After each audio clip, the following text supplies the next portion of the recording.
Welcome back to the Full Force Fathers podcast. So glad to be with you. Episode 30, which is just, listen, every time I get more and more amazed at what episode we're at. They just keep climbing. Dude, it's a new month. Episode 30, it's October already. It's, fall is like, we've done a fall show already, but like fall is officially here. We are in October. Yeah, so excited to be in October. It's my second favorite month for a lot of reasons. The weather is absolutely going to be perfect here in Arizona very soon. We've got Halloween this month, which is just a great, great holiday, and pumpkin everything. It's fantastic. Second favorite month. Yeah, October's, it's up there for me because the weather, regardless of where you are, like you said, Arizona, here in Virginia, the weather is pretty phenomenal. It's 70s in the daytime and 40s at night, which is just absolutely perfect in terms of weather. And like you said, the days are cooler. It's nice to throw on a hoodie and be comfortable, which is always a good thing. So October it is. Episode 30 it is. We got a good one in store for you, but let's hop in here and go with some great number 30s in sports. Dave, why don't you kick us off? All right, I'm gonna give you two from the list, and then I'm gonna give you two outsiders. So Steph Curry, I mean, he's amazing. He's so much fun to watch on the basketball court. He's a great number 30. And then I said I wasn't gonna do this. I did a hockey one last time. I'm gonna do another hockey one. How about Martin Brodeur from the Devils? Yeah, the goalie. I think those are two great goalkeeper. number 30s. Yeah, no, I understand. Yeah, goalkeepers. Hockey is a tough one for me because I really don't know famous numbers. I know famous players. I don't really know numbers. But I did do a little research on hockey myself, and I came up with Henrik Lundqvist, the goalkeeper for the Rangers. I don't even know if he still is. But yeah, like Marty Brodeur, famous. I don't know if he's an all-timer, probably a Hall of Famer. But Steph Curry, to me, with all due respect to all the other great number 30s, he's not even a fan. He's a great basketball player. He's the greatest shooter of all time. We grew up in the Ray Allen era as the greatest shooter of all time, right? We went from Reggie Miller to Ray Allen to Steph Curry. And we were lucky enough to watch Ray play at UConn. And then he won that, all those years with the Bucks. And then he won a title with the Celtics. Then he won more titles with the Heat. But Steph Curry has come in and absolutely blown away every three-point shooting record. I know the game has changed. And I don't know how well he would hold up if he was playing in the 90s, like his father was. His father was a little bit bigger, stronger than him, great shooter. But I don't know how he would have held up. But yeah, he may be the greatest number 30 of all time when it's all said and done. The MVPs, the titles. But the other couple that let's go with a couple of football here. How about Terrell Davis? Won 2 Super Bowls with Mike Shanahan in Denver. Was a great running back when he played with Elway. Mm-hmm. And then Todd Gurley was a more recent one. I don't even know if he's in the league anymore. But Terrell Davis was the one for me in football that stood out. And then, Bernard King with the Knicks, Hall of Famer. And then the one that nobody thinks about, in my opinion, when Ken Griffey played for the Mariners, he was number 24. But when he went to the Reds, I remember how big of a deal that was when he left the Mariners and went to the Reds. Yeah. He went to number 30 when he played with the Reds. He was not number 24 in Cincinnati. He was number 30. And if I'm not mistaken, his dad wore number 30 as well, which is sort of interesting. And speaking of dads with famous number 30s, I think Del Curry was number 30 as well. Yeah, a lot of people wear their father's numbers. That's a common thing. If I played baseball, Who knows? My dad's number was 36. So, maybe he'll get a shout out in 6 episodes from now. You never know. Hey, there you go. There was 2 others that I came across that I wanted to throw out there too. Baseball player Orlando Cepeda, incredible baseball player, a little bit before our time, but I mean, incredible statistics there. So great number 30. And then another one that I just enjoyed watching, he sort of frustrated the hell out of me too, was Kerry Kittles. When he was a New Jersey Net, but he frustrated me when he played for the Villanova Wildcats. You mentioned Ray Allen; they had some great battles. It felt like Kerry Kittles was at Villanova for 20 years. It's just like they could never shake that guy or get rid of him. But another great number 30. Yeah, no, Kerry Kittles. He played Villanova. That was when the Big East was the best by far. He also, if I'm not mistaken, didn't Kerry Kittles used to wear the high socks? Was that Kerry Kittles who used to wear high socks or no? I thought he was the guy. Yeah, he did. Yeah, he did. And when he left Villanova, he actually played in the NBA for a long time, but he was on those Nets teams that, I mean, I'm pretty sure they got swept by the Lakers or it was not a close series, but he was on that Jason Kidd Nets team, I think, when they beat the Celtics in 7 games in the Eastern Conference Finals, early 2000s, and then they went and got just manhandled by the Lakers with those Shaq Kobe teams, which was no surprise. They would manhandle pretty much any team that came in their path. So yeah, I like that one. Kerry Kittles, that's a good one. I wasn't even thinking back then. And one other basketball one for you. How about Rasheed Wallace, Mr. Technical himself? Oh, team up. Rasheed, he was always so much fun. He was great to watch. He just had a crazy temper on him. He was like a more modern version of Dennis Rodman, Yeah, and he was underrated shooter. Remember, he could pull up for he was a baseline 3-point shooter as a big guy, and he could knock down the jumper. He was on a lot of different teams, but he's most famously remembered for that Pistons team that beat that great Lakers team in the finals with one of the greatest upsets in the history of the NBA playoffs. He had Ben Wallace, Rip Hamilton, that team, and I don't know. He played with the Trailblazers. I think he made his name. He made his name in Portland first. I think before it was Detroit. Yeah, but Detroit's where he got all the accolades, I think. Yeah. So, but anyways, we got a good show on tap. There's your famous number 30s. I'll be excited to do some research for famous number 31s next week. And before we get started, Dave and I want to send our thoughts and prayers to the state of Florida and anybody who was affected by that hurricane towards the end of last week. We were watching along as everybody else was, and we have a friend who is a meteorologist, and anytime a natural disaster comes and hits close to home, we have friends and family in Florida, and just our hearts, thoughts, and prayers go out to the state of Florida. They just got absolutely manhandled by that Hurricane Ian just a few short days ago, and it's going to take a long time to recover from it. But our thoughts and prayers. It's tough. A lot of rain, a lot of wind, a lot of destruction. Listen, I say this all the time. Mother Nature is undefeated. And it's pretty simple. It's a blanket statement. She's undefeated. She's never lost. So, thoughts and prayers down to our neighbors to the south and to the east of us. Yep. So let's get started here. Our Bible verse is going to tie into our first topic. A couple topics we want to talk about today, but our Bible verse is going to tie in. It's actually, I know I say this may be my most favorite Bible verse of all time. And it comes from Proverbs 27. It's 27:17. And I'm sure you've heard it before. It's a very famous quote that's used a lot from the Bible. It is, as iron sharpens iron, so one person sharpens another. As iron sharpens iron, so one person sharpens another. And I just don't think it could be there's any more true statement that comes from the good book. It's phenomenal. It reads exactly what it means, right? Iron sharpens iron. And to put it into context of Full Force Fathers, Dave and I, as hosts of this show for 6+ months and great friends for a while now, we sharpen each other. And for our context, we sharpen each other, but that could be for anybody, a husband and wife, a best friend duo, people in general, a great manager with a staff member at a company. We make each other better. Mm-hmm. We keep each other sharp. And I think it's very, very important to understand that verse. And I think it's it's important in general. We as people make each other better. So what are your thoughts on that verse, Dave? Yeah, I think that's absolutely true. And surrounding yourself with people that push you and work to make you better all the time is very important.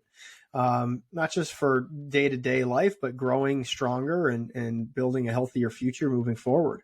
You mentioned, having a great manager with an employee. That's a great example. I just got done coaching Bryce's flag football team, and it's the same thing, right? It was sharing these things with these kids and teaching them the game of football and being there for them, answering their questions and helping them. So there's all these different areas in your world that you can really apply this proverb, and it'll make everyone around you so much better, including yourself. Absolutely. And that ties in, the reason why I picked that Bible verse for the show today is it ties into our first topic that we're going to talk about. We got a couple topics to talk about, but the first few minutes here, we're going to talk about, and it's kind of a broad topic, but I think it's a meaningful one. And I feel like, that's what we do here at Full Force Fathers. We're trying to make each other better. So I think it's important to find a group of dads, another dad, maybe two dads that you connect with, you bond with, you're there for each other.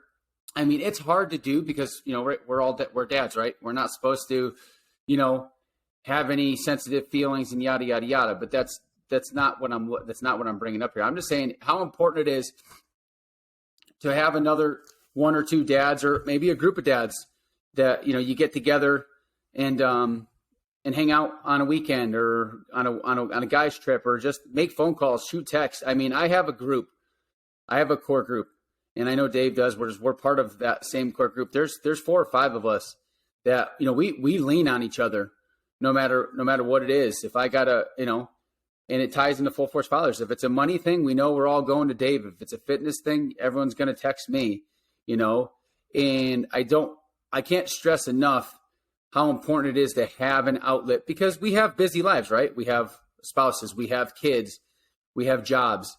There's got to be, you have to have somebody, everyone, in my opinion, you can't do everything alone. And I just think how much better off it is if you have a tribe of dads or a few dads that you talk to on a regular basis.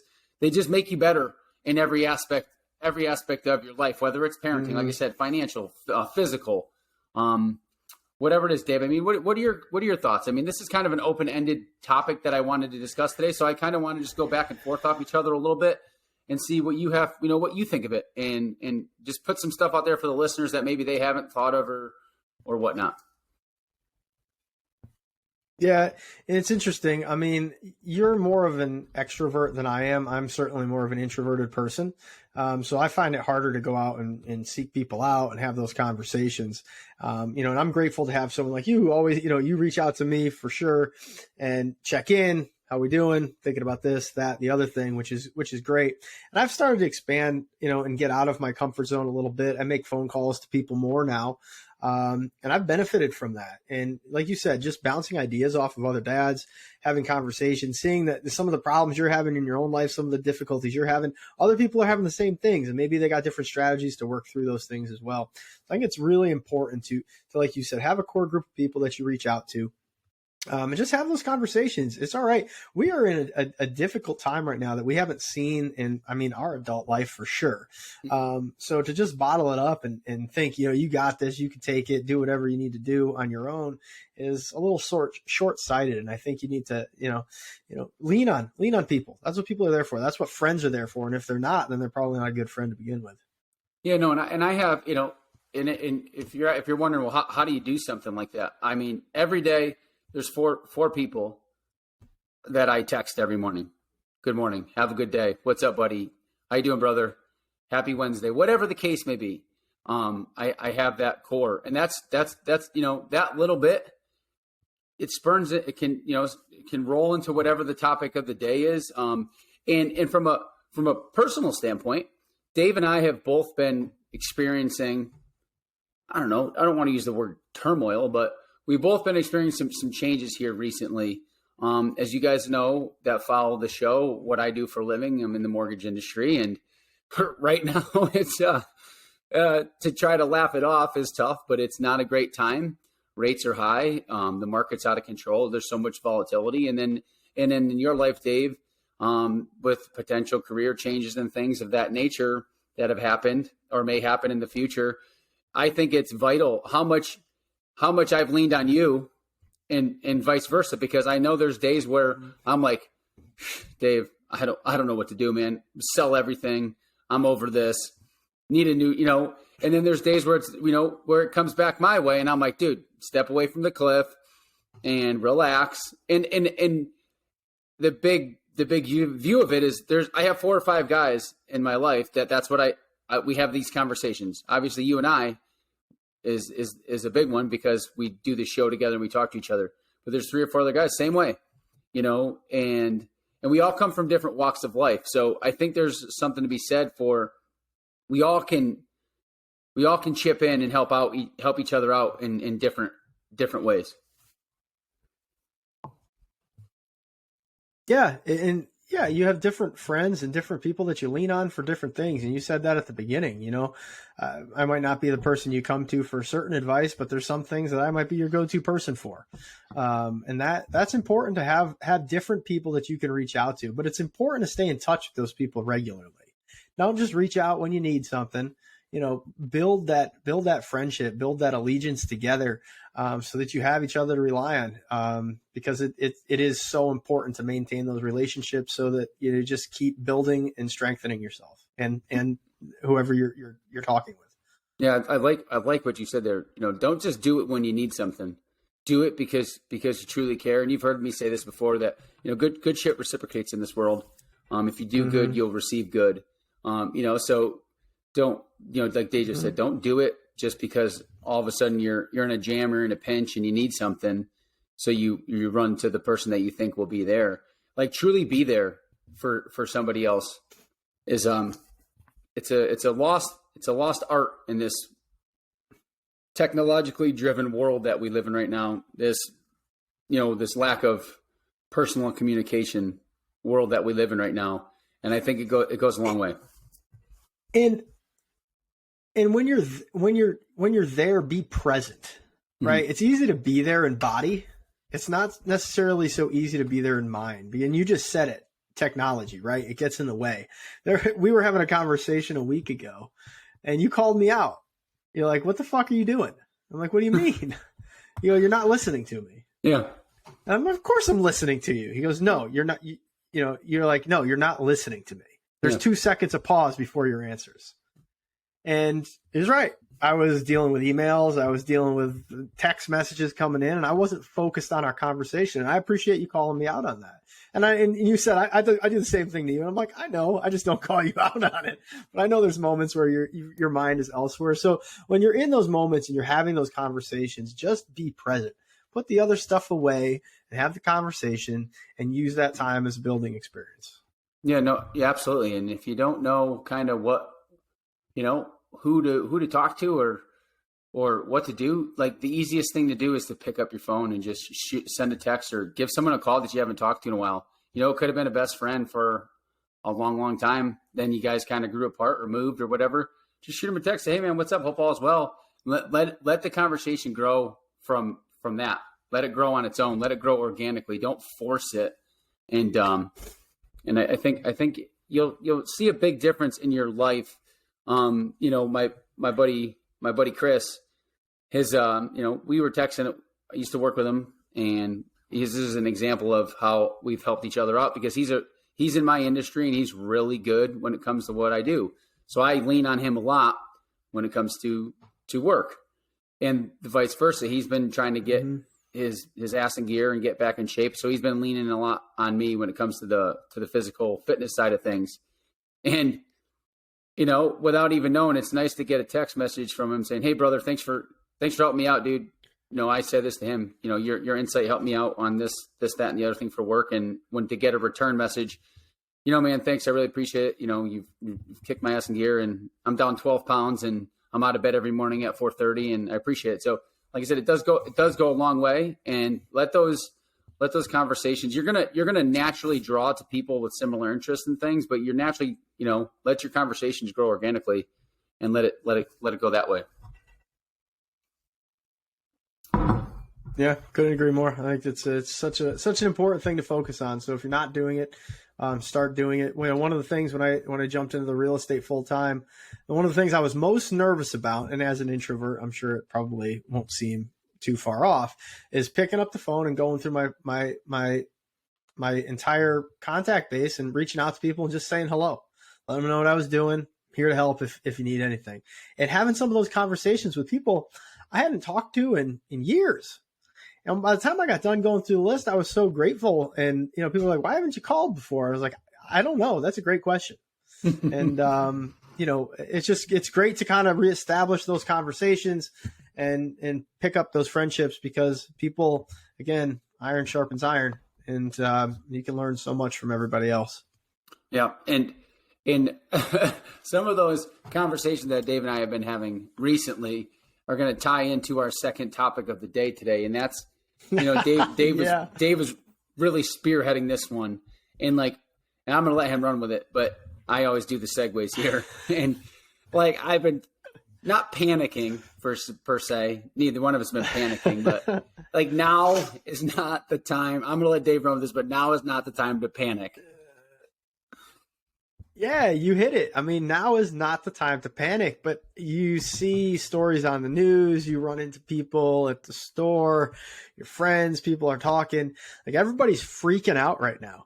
And listen, there's a lot to be concerned about. There's a lot of things happening right now. You just mentioned it, man. Your industry, you're up at interest rates over 7%, where 12 months ago, what were they 12 months ago? Sub 3? Sub 4? Somewhere in there? Let's just go beginning of the year, January of this year, you could still be under 3. And now you're over 7. It's concerning, right? This thing to concern about, but it's not time to panic. And why is it not time to panic? Because pain is temporary. Mm-hmm. Everything is temporary. Things change, right? The difficult times in our lives will pass.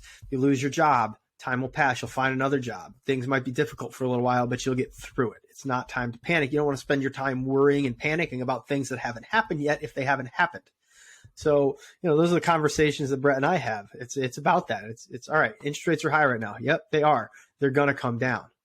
Okay. Houses are sitting on the market a little bit longer. Yep, that is true. Those things are happening, but it's not time to panic. Inflation, that's in our face every day. They're talking about, I just read an article the other day that home heating expenses for electricity, gas, oil are all going to be up this year. And they're saying it could be up as much as 15 to 20%. Okay, those things are very real, but it's not time to panic. It's not time to deviate from the plan that you set forth in front of yourself to gain financial freedom and independence. Okay, it's time to buckle down. It's actually time to dig in deeper. Dig your heels in. Now is the time to gut it out, because on the other side of gutting it out is the place that you want to be. That's the promised land, right? That's your financial freedom. It's sitting there. You don't want to go back. You don't want to go backwards right now. Now's the time to push in, dig in, and move forward, continuing to move forward, because most people are going to they're going to sit back. They're going to poor me. Oh, this terrible situation. Inflation's here. I don't know what I'm going to do. I just put it on a credit card. I'll just go get a loan, whatever it may be. And we're just going to ride it out, because times will get better and we'll just ride it out. When they get better, that's when we're going to put our plan in action and we're going to move forward. And quite honestly, that's just a terrible idea. It's a terrible idea, because you're going to fall further and further behind. And deep down, you're not going to change then either. So now's the time to dig in, see this as an opportunity. There are still thousands and thousands of jobs out there right now. Now, they might not be the highest paying jobs, but they're jobs nonetheless. There's part-time jobs, there's full-time jobs. You need a job, you can go and find one. You can go find one today and start making some extra money to pay those bills that you have, the things that are happening. Put yourself in a position where you can weather this storm and move forward. Yeah, no, for sure. I mean, like you said, nothing's permanent. And, we're just, especially I can talk about my industry. We're just in a season, man, and seasons change. Everything comes to pass. And for those of you in my industry, you stick this out and you survive this, which you can, because of all the aforementioned examples that Jay just gave you. You can get a part-time job. You can get a second job. You can survive. You just don't go backwards. You do what you got to do to keep going when you come out, because my industry is going to shrink massively. And those that didn't want to do sat there the last few years and took all the low hanging fruit and didn't do any work because the work was coming to them. Those are the ones that they're going to be gone, because now times are getting tough. You got to make the phone calls. You got to do the work. You got to get creative. Nobody wants to put in the work. So all those that don't want to, those are the guys and gals that are going to be gone. And for those of us like myself and some good coworkers of mine that are going to battle through and grind and tighten down, tighten it down to get through this, we are going to come out the other side tenfold better. And because, listen, there's no truer statement. Everything comes to pass. This is just the season that we're living in. If you look at the history of everything, it's ebbs and flows. There's ups, there's downs, and we're in the middle of a market. It's just a season, and and that goes for anybody in any industry. It's not just my industry that's being affected. Look at the cost to live. I mean, come on. We were just talking about grocery stores. We did an episode about inflation months ago. It's even worse than it was months ago when we thought it was bad. It's but everything comes to pass, guys, and stick tight. Definitely not a time to panic. And I know that's easier said than done. It's easier said than done, but these are the times where you lean on your other, your group of dads, your group of friends for advice. Advice is free. Take it and use it. Mm-hmm. Yeah. And one of the key things here too, guys, is as dads, your kids are watching. We say this all the time. Your kids are watching everything that you do. How you handle this situation right now and the time that we're in is going to shape how they view the world and how they view themselves and how they see how they're supposed to act moving forward. If they see you panicking and giving up, what do you think that's going to teach them? It's going to teach them that okay, when times get tough, we panic, we give up, we just say the heck with our plans and just coil back and just wait. And that's not how you want to operate. You want to show your kids, that you fight through adversity. You can succeed in the face of challenges. I mean, I remember as a kid, like when times were maybe more difficult, I remember my dad working 2 jobs to make sure that my mom was able to stay home with me and she didn't have to go back to work. And that's what he did. And I mean, I know that's where my work ethic came from, is seeing that and being a part of that world. And, show your kids the right way to approach a situation like this. And a couple tips for you, just kind of ways to like save a little bit of money. First thing is to turn off social media. Just shut it down. Everybody posts the best version of themselves all the time, and you have no idea what's truth. And quite honestly, most of the time, it's not the real version. I mean, you think about your own lives, right? When you take a picture in the midst of all the chaos that's happening around you. You get the one smiling shot, but you didn't get the 10 minutes of screaming and yelling and fighting and pushing that happened in that. And that's what you post to social media. So keep that in mind. You can't compare yourself with others because most of the time what other people are showing on social media isn't real. I've said this, God, it feels like on every episode. Cut up your credit cards if you haven't already. Cut them up. Now's not the time to use them.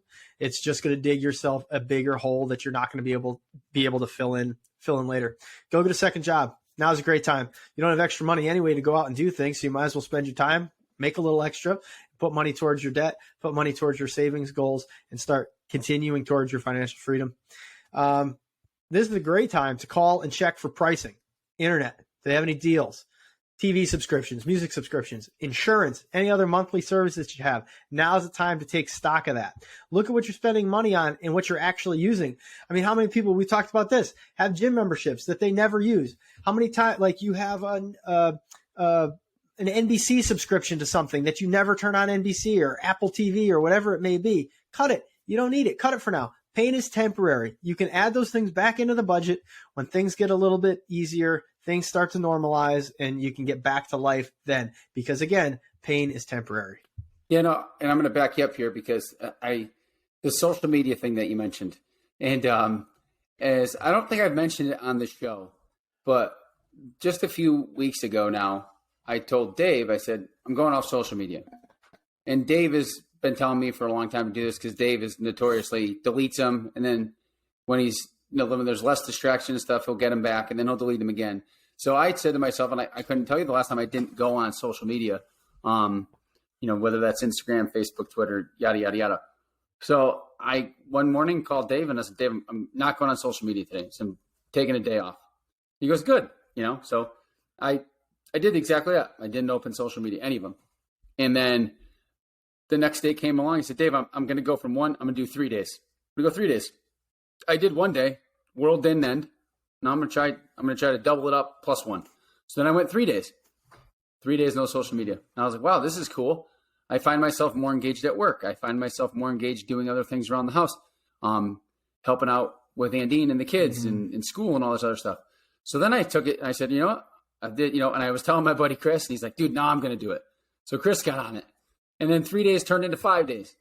And I was like, okay, now I know for sure if I could do without this. Like, I was like, I don't, my job I don't need social media for my job. Most people say if you have a business now, you probably should have a social media account. And I get that. But to live on it, and I'm not talking about my work stuff. I'm talking about just your personal wasted time staring at social media. So what I ended up doing is I ended up going 2 weeks where I didn't go in there and post. I didn't do anything. It was 6 days total where I didn't even open it. And just in the perfect example of why technology, and I don't know if you've watched that Netflix documentary, I forgot the name of it, where they tell you how social media manipulates your life and blah, blah, blah, blah. The Social Dilemma. Yeah, the Social Dilemma. It is so true because when I opened up my social media accounts for the first time after a week of not opening them, if you saw the amount of notifications that I have, because I don't have by the way, that's the number one tip. If you do go on social media, at least turn your notifications off, because your phone will never stop going off because its whole job is to grab you. I couldn't tell you how many notifications. They were endless.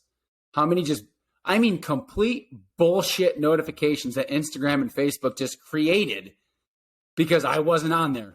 And that's the one thing they don't know. They don't know if your notifications are off. They can try to manipulate in many ways, but if you have your notifications off, you don't see it. And if you don't open it, it doesn't matter. So I would advise everybody, to go and just take a 3-day hiatus, man. Just do 3 days.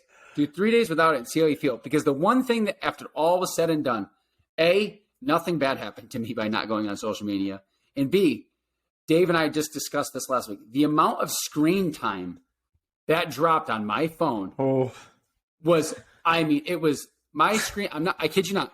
This is no joke. My screen time dropped 65% because I was not on social media. Mm-hmm. That's an astonishing number. And I'm glad you went down this rabbit hole a little bit, because you had done that. You had said, all right, I'm not going on social media again. And I was like, about time. And I was like, I'm going to delete mine soon again and just get it off my phone, because my life's better without social media. It's a pit. You just go in it and you find you don't even mean to, and you're just scrolling endlessly. And there's so much happening around you that you're not paying attention to the kids. You're not focused with your spouse. You're not doing the things that you should be doing. It takes you away. So I did the same thing. I looked at my screen time and I was fucking flabbergasted at how much time I actually spent. Now, some of that's because I'm sitting on an airplane for 6-8 hours at a clip and sitting in a hotel room by myself. So it's a little skewed.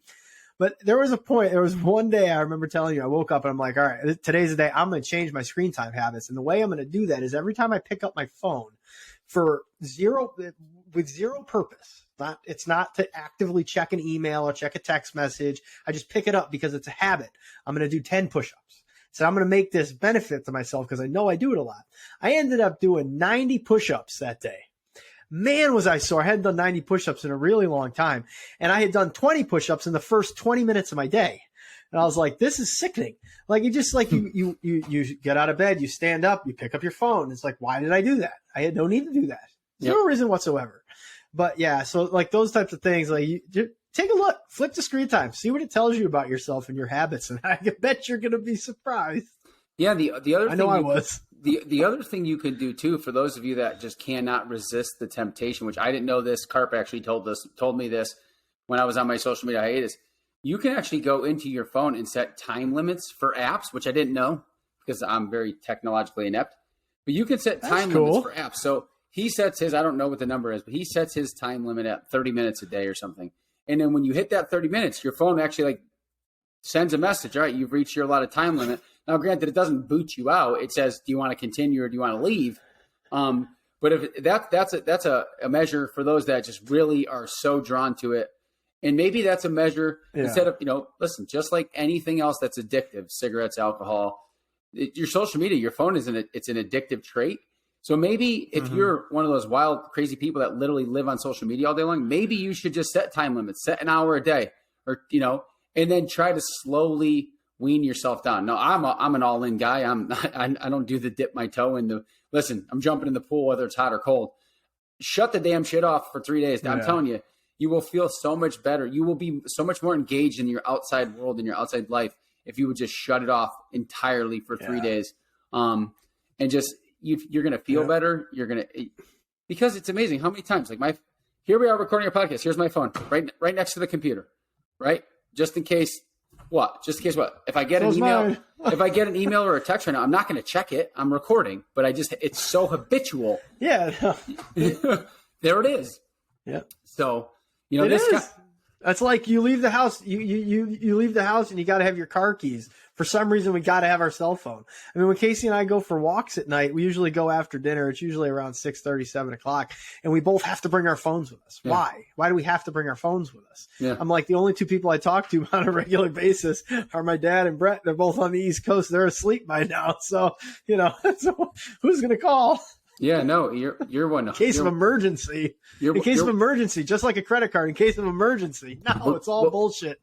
All of it. Well, guess what? Back in the case of emergency, when we were kids, we had to run home or we had to go inside and use the damn house phone. And the world revolved just perfectly fine then.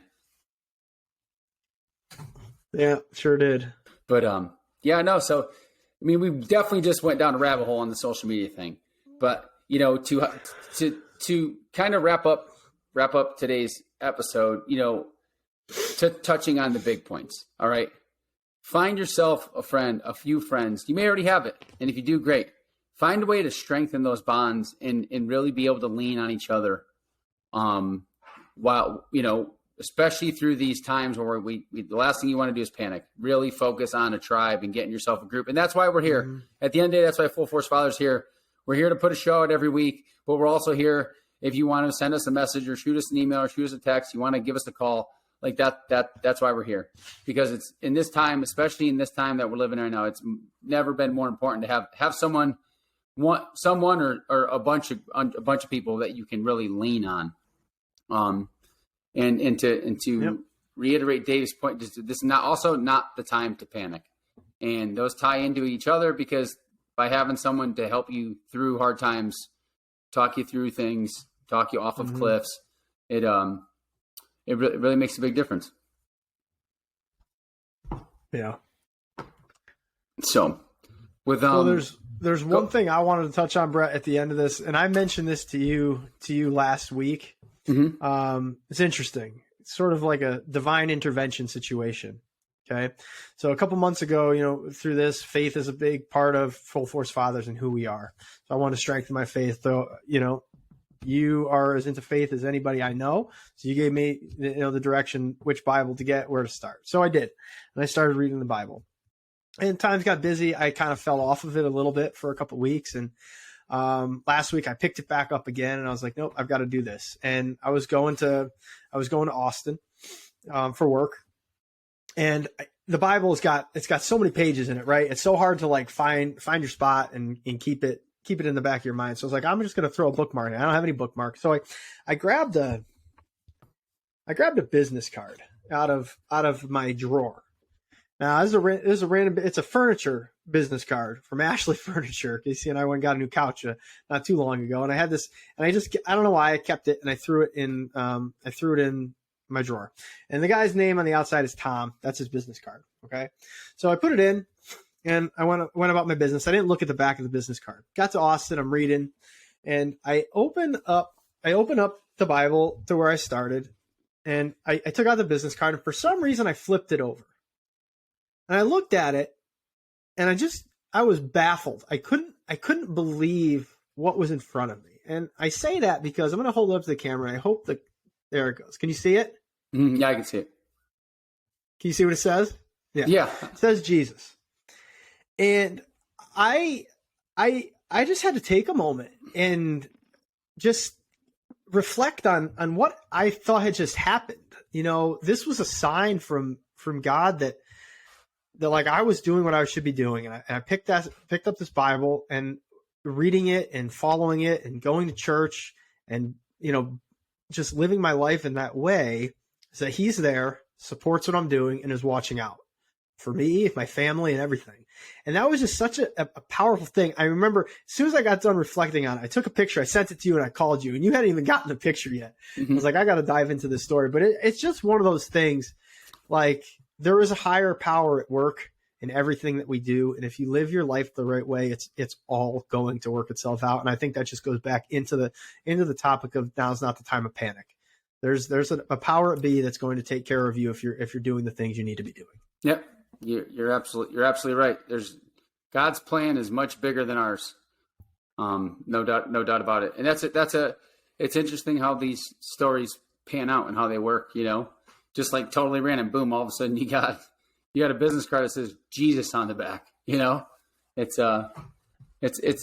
interesting. It doesn't make any sense. Yeah. It's cool. So that's a good one. So Dave, what's our book recommendation for the old episode 30? I could see the smile already. I don't know how this hasn't been. I don't know how this hasn't been in the book recommendation list. But as we're trying to figure out what this one was, and I was going back and I was scrolling through, and I'm like, shit, we haven't done this one yet. So to go from the ultimate Bible that we just talked about to my personal my personal finance Bible, I'll say it's the Total Money Makeover. And now is a great time for everybody to pick it up and read it. We've done an episode on the baby steps before. This is where it comes from. It comes from right here.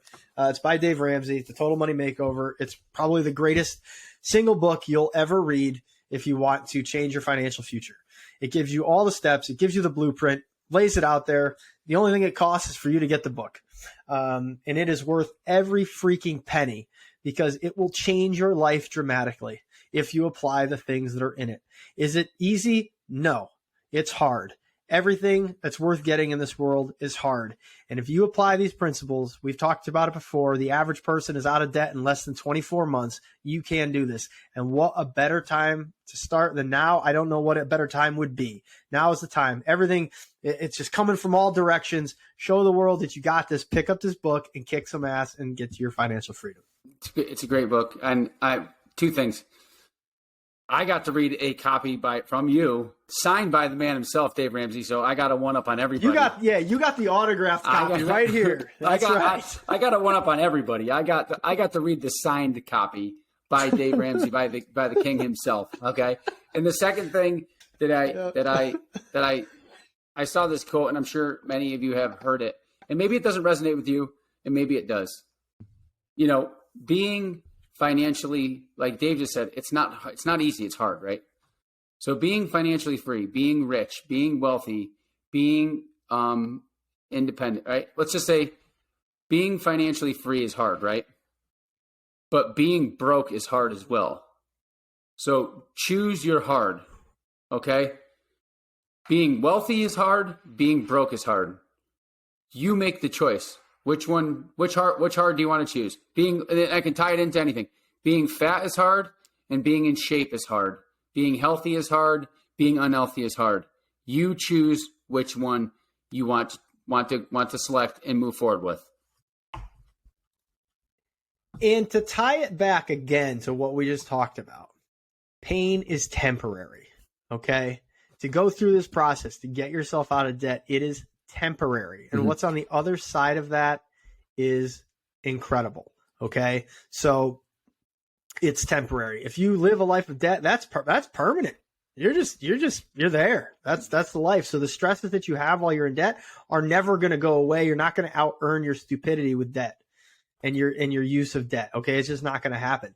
But if you put the time in, to get out of debt, if you put the time in to lose the weight or to be able to run a half marathon, once you get those things done, that's temporary. Now you got it. You're rolling, and all those problems, they don't surface again. So yeah. This is the best book you're going to read in your life if you apply the principles. And it's one that will last you the rest of your life.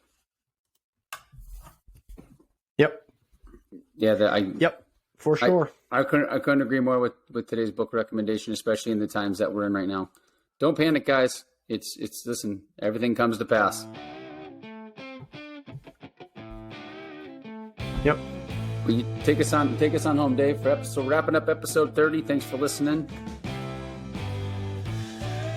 Yeah, everybody, get out there, continue to live the full force life. Find some people that you can share ideas with and grow with. Do not panic. Show your kids how to fight through adversity. Start developing your faith. Start building that, because it's proof that it's there. There's a higher power. Pick up this book and start today. And we will talk to you soon.